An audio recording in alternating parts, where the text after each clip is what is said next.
Study IQ IAS, आपका selection हमारा mission. Last question, I think.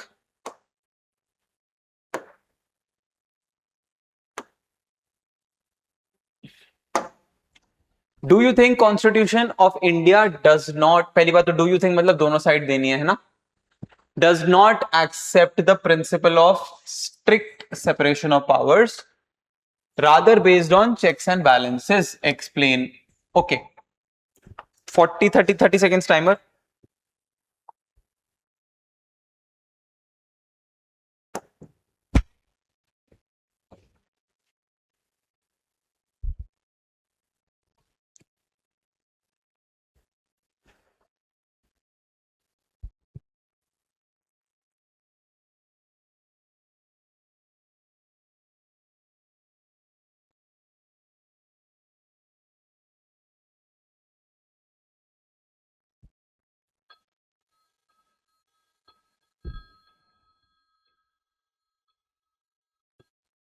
Fair enough. Okay. See, इसमें सबसे पहले again we are starting with a constitutional concept, तो you can start with introducing that concept, या फिर कोई specific court judgment, कोई आर्टिकल प्रोविजन आपको पता है which syncs with this court with this constitutional concept, do that, है ना। इंट्रोडक्शन को ज्यादा कॉम्प्लिकेट नहीं करना है, एंड पता है ये चीजें ना बहुत आसान हो जाएंगी if you make pre made, like pre ready, आपके पास कंक्लूजन्स हैं, इंट्रोडक्शंस हैं, तो आपका सोचने का जो टाइम है ना बहुत जल्दी फास्ट हो जाएगा, कि आप लिटरली उतना फास्ट सोच पाओगे कि जैसे आप क्वेश्चन पढ़ रहे हो, आपको कॉन्सेप्ट दिखा, कोई आर्टिकल दिखा, कोई कॉन्स्टिट्यूशनल ऑफिस होल्डर दिखा, आपके उसमें उसके जो आर्टिकल्स हैं दिमाग में आने लगे ऑलरेडी, ठीक है। तो आप यहां पे स्टार्ट कर सकते हो। सी, सेपरेशन ऑफ पावर्स को देख के आपको क्या क्या दिमाग में याद आता है बताओ। मेरे को सबसे पहले आ रहा है सेपरेशन ऑफ पावर्स का ओरिजिन क्या है। मॉन्टेस्की की बुक थी स्पिरिट ऑफ द लॉज, उसमें उन्होंने बात की है, ठीक है। यूएस के कॉन्स्टिट्यूशन में ये principle, one of the first constitution जिसमें ये प्रिंसिपल एंट्रेंच हुआ है, जॉन लॉक है, उनसे रिलेटेड है प्रिंसिपल, बट उतना हम कॉम्प्लिकेटेड करेंगे नहीं इसको। आर्टिकल 50 है सेपरेशन ऑफ पावर्स पे, कि एग्जीक्यूटिव एंड जुडिशरी में सेपरेशन ऑफ पावर्स होना चाहिए। फिर उसके बाद एक और better way to do this, कि question is not just on separation of powers, question is on क्या सेपरेशन ऑफ पावर्स है या नहीं, या फिर चेक्स एंड बैलेंस है। Basically separation of powers checks and balance का वो है, लाइक इंटरफेस, तो उससे रिलेटेड एक स्पेसिफिक कोर्ट जजमेंट है, दैट्स लाइक द बेस्ट, ठीक है। तो आप ऐसे लिख सकते हो इंट्रोडक्शन में अच्छा वैल्यू एडिशन डालने के लिए, कि मॉन्टेस्की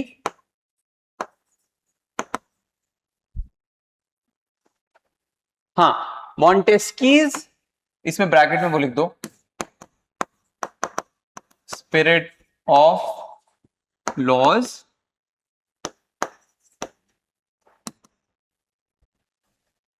separation of powers is implemented in the Indian Constitution through a dynamic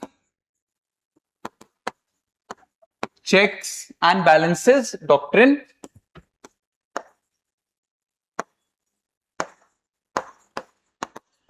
as noted by the Supreme Court in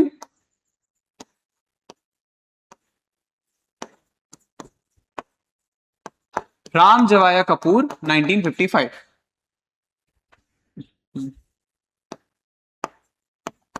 ठीक है,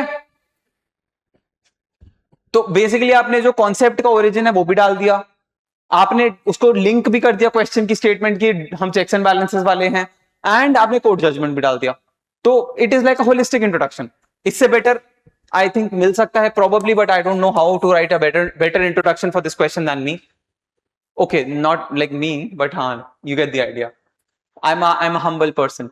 Anyways, do you think Constitution does not accept the principle of strict separation of powers, rather based on checks and balances? ठीक है, तो अब यहां पे आपको वही है कि चेक्स एंड बैलेंसेस का फॉर एंड अगेंस्ट बताना है, बस ज्यादा कॉम्प्लिकेट नहीं करना है, क्योंकि अगर आप सेपरेशन ऑफ पावर्स के उसमें जाओगे तो सेपरेशन ऑफ पावर्स के थ्रू कर लो, या फिर चेक्स एंड बैलेंसेस के थ्रू कर लो। कैसे सेपरेशन ऑफ पावर्स के थ्रू करो, कि no strict separation of powers, checks and balance, उसके आप आर्ग्यूमेंट दे दो, but there is strict separation of powers also, and then way forward में how to go about that. ठीक है, इसमें स्ट्रक्चर लिख लेते हैं।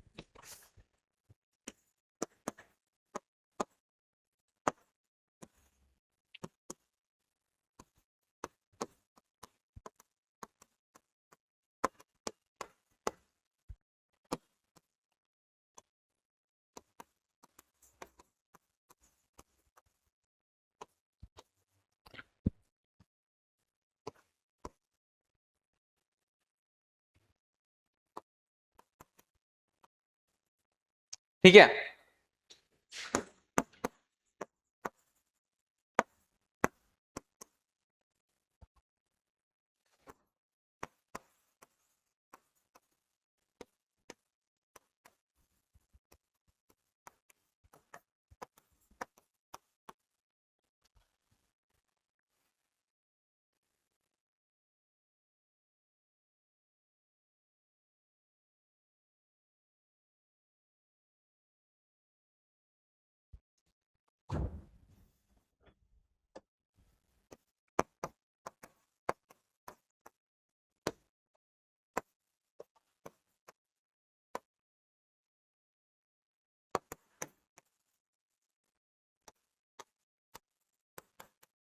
ठीक है, both are fine.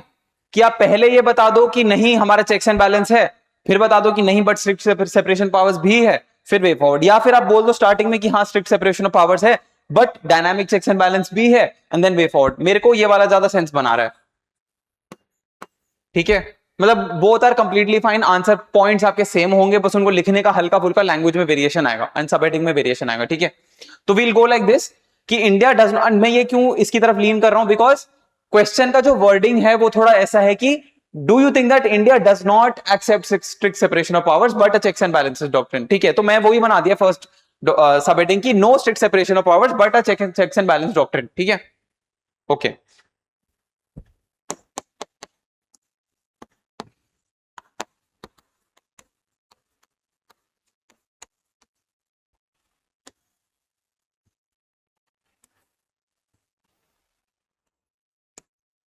Okay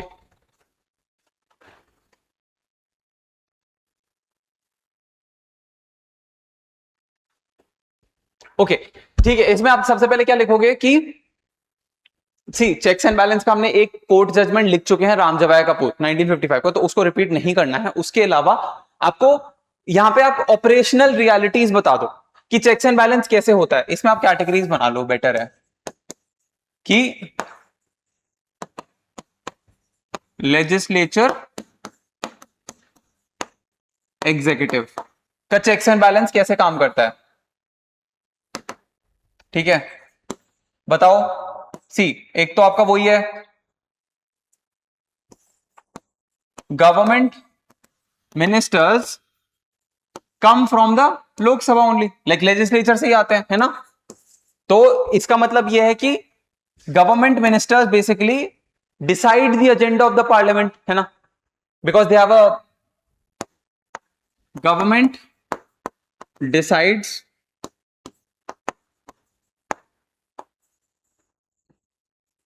agenda of parliament because they have majority। ठीक है,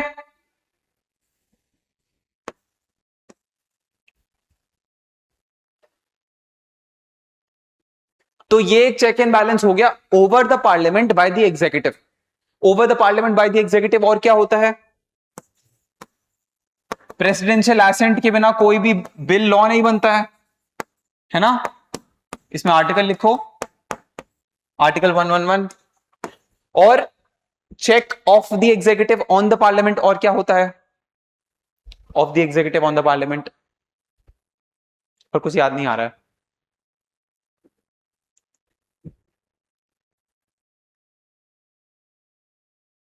I think that is pretty much. Agenda का मतलब क्या होता है, हाँ ये वो कंफ्यूज नहीं होने का, बिल्स कौन से आने हैं, मोशंस कौन से आने हैं, कौन सा टॉपिक पे डिबेट होना है, this is always decided by the government. ठीक है, पार्लियामेंट में भी। ओके, अब ये हो गया एग्जीक्यूटिव का चेक ऑन द पार्लियामेंट। अब उल्टा देखना है हमें, पार्लियामेंट का चेक ऑन द एग्जीक्यूटिव। ठीक है, वो कैसे आएगा, motions like no confidence motion, censure motion. तो ये मोशंस का काम क्या है, बेसिकली इंश्योर करना कि the government is going as per the constitutional provisions, वो कुछ एंटी पीपल नहीं कर रही है। क्योंकि अगर करा तो फिर ये मोशंस के टूल्स एटलीस्ट अवेलेबल हैं, पास नहीं होते हैं बिकॉज गवर्नमेंट के पास मेजॉरिटी होती है जनरली, बट टूल्स अवेलेबल हैं। ठीक है, एंड एक और फन फैक्ट आई थिंक मैंने पिछले बार भी मेंशन किया था, no confidence motion has been ever passed in the Indian parliament आज तक, लोकसभा सॉरी, पार्लियामेंट मतलब लोकसभा में ही होता है, राज्यसभा में तो होता नहीं। नो कॉन्फिडेंस मोशन कभी भी पास नहीं हुआ है लोकसभा में। जितनी बार भी आपने सुना है कि कॉन्फिडेंस मोशन की वजह से सरकार गिरी है, वो the government itself had passed the had brought the confidence motion and they lost the confidence vote. ठीक है, बट ऐसा कभी नहीं हुआ कि ऑपोजिशन अपने से नो कॉन्फिडेंस मोशन लेके आई और उन्होंने सरकार गिरा दी। Never happened. ओके कूल, तो ये हो गया।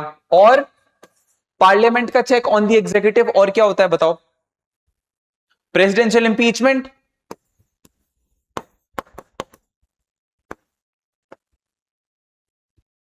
For violation of the constitution, है ना, आर्टिकल 61 के हिसाब से, है ना। और कुछ प्रेसिडेंट का अपॉइंटमेंट भी बोल सकते हैं क्या? प्रेसिडेंट के अपॉइंटमेंट में चलो स्टेट लेजिस्लेचर्स भी होते हैं, तो वो चीज does not make sense. Presidential impeachment is like fine, हाँ, I think that is pretty much it.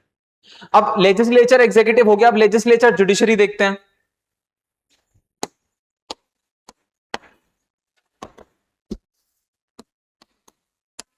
ठीक है, इसमें क्या लिखोगे? सबसे पहले लेजिस्लेचर चेक ऑन जुडिशरी क्या है?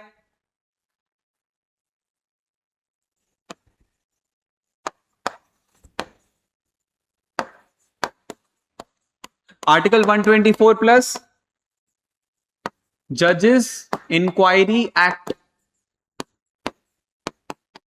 1968। इसमें प्रोसीजर लिखा हुआ है कि जब भी किसी जज को रिमूव करने, मैंने इंपीचमेंट नहीं लिखा है specifically because this term has not been used for the जजेस anywhere in the constitution. Anyways, जजेस इंक्वायरी एक्ट और article 124 when read together they have the very detailed procedure for removal of जजेस। Proved misbehaviour and incapacity के conditions लिखे हुए article 124 में, and उसमें जो like we can say like जो एक्चुअल प्रोसीजर है that has been written in the जजेस इंक्वायरी एक्ट 1968। ठीक है, उसमें होता है कि 2/3 मेजॉरिटी से रेजोल्यूशन लाना है किसी भी हाउस ऑफ पार्लियामेंट में, then it is up to the presiding officer की वो रेजोल्यूशन एक्सेप्ट करें ना करें। फिर वो एक कमिटी बिठाते हैं, that committee suppose to comprise of the CJI, a chief justice high court and an eminent jurist, and then उसके बाद वो नेक्स्ट हाउस में जाता है and so on and so fourth. No जज has ever been removed in sitting जज has ever been removed, no sitting जज has ever been removed in India. कई बार ऐसा हुआ है कि इंपीचमेंट का मतलब रिमूवल का रेजोल्यूशन आया है एंड द जज रिजाइंड। फॉर एग्जांपल रिसेंटली जो जज यशवंत वर्मा का केस हुआ था, वेयर हिज हाउस बहुत सारा कैश मिला था, दिल्ली हाईकोर्ट जज, ही रिजाइंड। ठीक है, before the removal resolution against him could be passed. Legislature का जुडिशरी पे और क्या चेक होता है बताओ?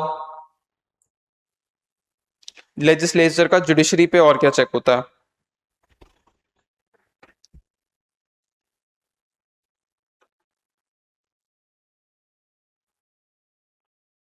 Can't think of anything. हाँ, एक चीज कर सकते हो कि parliament can actually supersede judgements.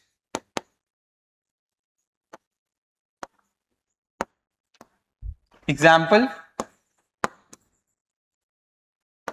Muslim women protection on rights of marriage act, I think this was 1986, एक बार देख लेना ईयर, 85-86 के आसपास, overruled Shah Bano judgement.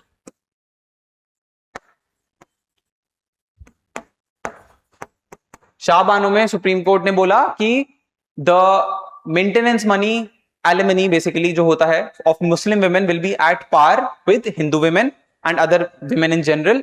Basically इद्दत पीरियड के बाद भी देना पड़ेगा एलिमनी। ठीक है, which was a progressive reform in Muslim personal law. The government wanted to reverse that for their politics and इसलिए वो ये लॉ लेके आए थे where they overruled Shah Bano judgment. ठीक है, अब जज जुडिशरी का लेजिस्लेचर पे क्या चेक है? ऑफ कोर्स जुडिशियल रिव्यू, है ना। तो वी कैन से बहुत सारे वो रहे हैं when the supreme court has actually struck down laws, constitutional amendments, everything. तो यहां पे वो लिख लो, श्रेया सिंगल, है ना, section 66A of IT Act 2000 was struck down because it violated freedom of speech and expression. उसके बाद of course we've discussed it, एनजैक verdict लिख रहा हूं बस, ठीक है। तो ये हो गया जुडिशरी का लेजिस्लेचर पे चेक। और कुछ जुडिशरी का लेजिस्लेचर पे चेक होता है क्या? नॉट रियली, ठीक है। नाउ लेजिस्लेचर एग्जीक्यूटिव हो गया, लेजिस्लेचर जुडिशरी हो गया, executive judiciary.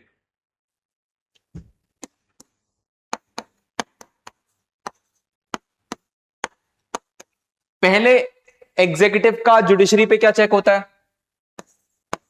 Appointment.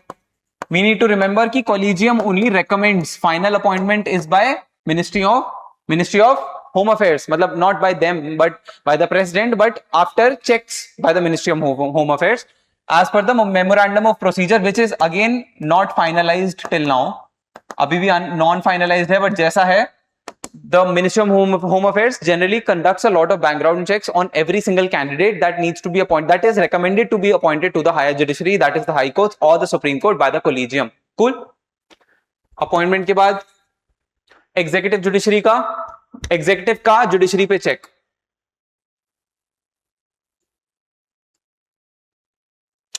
Can't think of anything.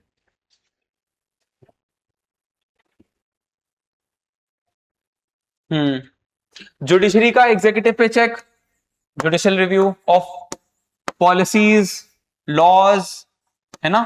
For example judicial review में कोई भी लॉ या पॉलिसी को जब सुप्रीम कोर्ट ने मना किया हो या फिर उल्टा बताया हो, आई थिंक इट वाज, हाँ,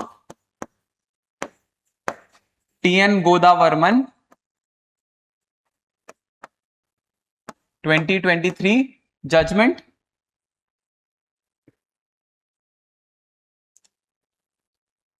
या टीएन गोदावर्मन, इसका ईयर देख लेना 2022 है 2023 है।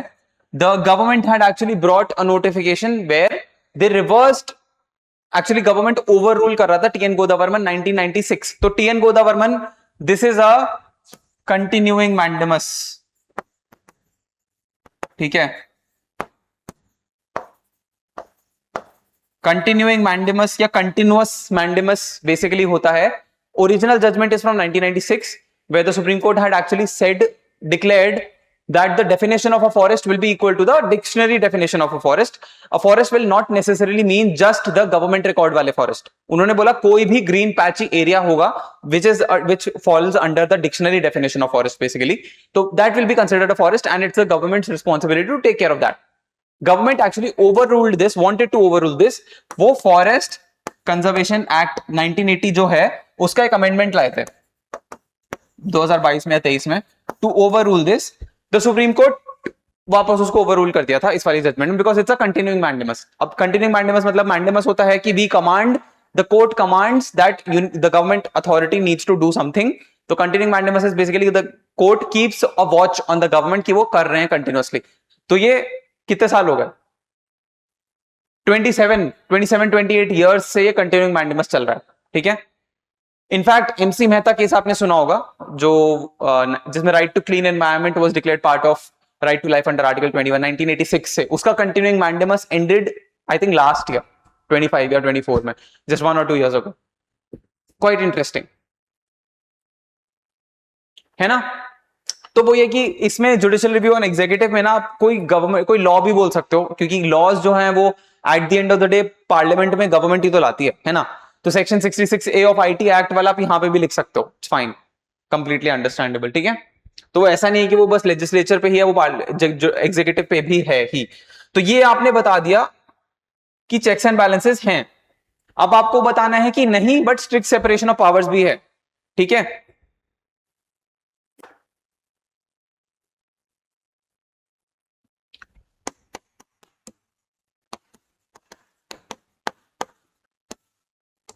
इसमें कई सारे आर्टिकल्स हैं पहले तो, ठीक है। आर्टिकल 50 ये एग्जीक्यूटिव और जुडिशरी का बोलता है कि दूर दूर रहो, सेपरेशन ऑफ पावर्स। फिर आर्टिकल 121 एंड 122 जुडिशरी और लेजिस्लेचर का बोलते हैं कि आर्टिकल 121 बोलता है कि लेजिस्लेचर मतलब parliament cannot discuss the functioning of जजेस एक्सेप्ट इंपीचमेंट या रिमूवल रेजोल्यूशन के, ठीक है। आर्टिकल 122 से इसकी judiciary can not intervene in parliamentary procedure, ठीक है। और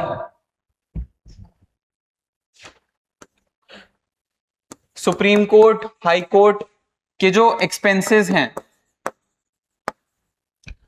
दे आर चार्ज्ड, यार इसको ना ऐसे लिखो,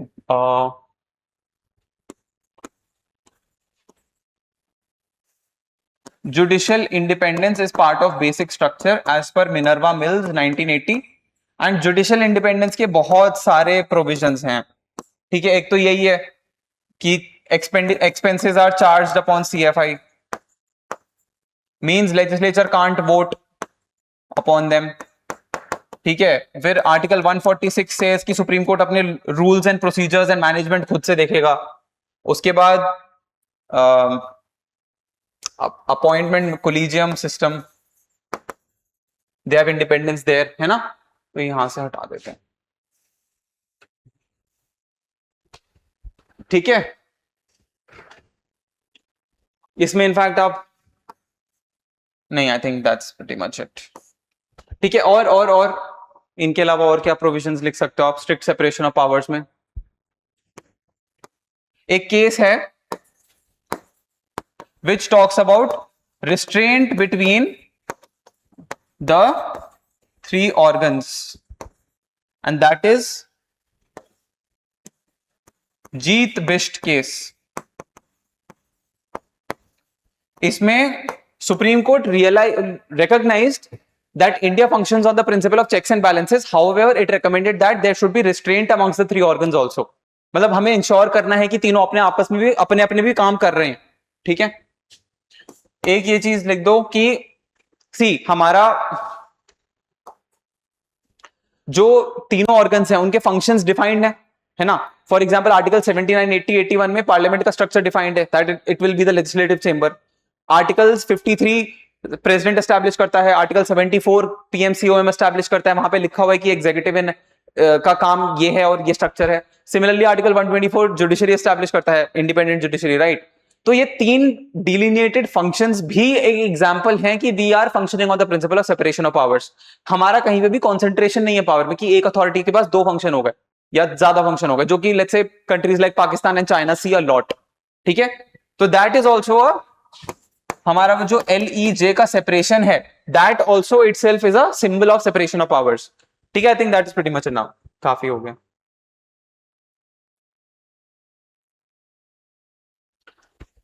ठीक है, इसमें कुछ नहीं है। तो अब इसमें क्या लिखोगे, कंक्लूजन क्या लिखोगे? इसमें वे फॉरवर्ड कुछ स्पेसिफिक नहीं है अदर देन दैट कि वही मतलब कि रिस्ट्रेंट इंश्योर करो, कॉन्स्टिट्यूशनल मोरालिटी इंश्योर करो, वो हम इसमें कर सकते हैं कि going ahead all stakeholders must ensure constitutional morality,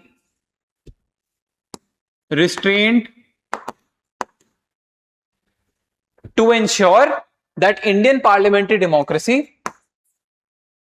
या representative democracy remains healthy, accountable to and वो फिर मतलब ऐसे बोल लो कि uplifting the basic structure या फिर maintaining the basic structure, because representative democracy is part of basic structure as per Keshavananda, नहीं आई थिंक ये उसमें था, इंदिरा गांधी वर्सेस राज नारायण 1975, ठीक है। तो that is a conclusion, that is pretty much it. We discuss 7 questions. I hope everyone found this to be very informative class. I found it to be very entertaining and I'll see you in the next one, PYQ session 4, and we'll hope to learn a lot more there, and I'll see you in the next one. Cheers, bye, all the best. Study IQ IAS, आपका selection हमारा mission.